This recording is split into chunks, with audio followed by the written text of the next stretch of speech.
Hi and welcome to this Fabricville sewing tutorial. My name is Madeleine and today we are going to make a seam pocket. These pockets are very discreet because they are inserted into a seam, most often in lateral sides of a garment. A seam pocket pattern is composed of two identical pieces. The markings will have to be visible on the pocket and on the garment pieces. First, I'm going to place one pocket to one side of the garment, right sides together. And I'm going to stitch with a thinner seam allowance than the finished one. For example, here my regular seam allowance is 1.5 centimeters. I will stitch at 1 centimeter so that the interior of the pocket won't be visible on the finished garment.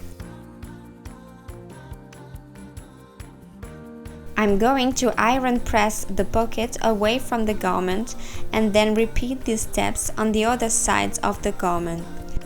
The next step will be to put the two pieces right sides together and to stitch from the top of the garment to the first marking, pivot the needle, stitch around the pocket to the second marking, pivot again, and then continue to stitch down in the side seam.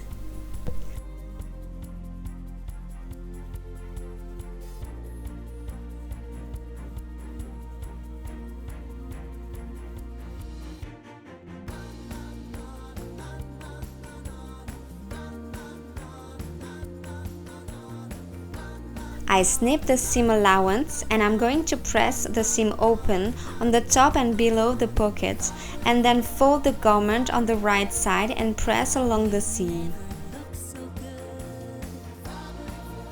And our seam pocket is done. I made this pocket with a peach skin Valentino fabric from Fabricville.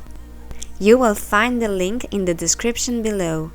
Enjoy sewing and thanks for watching.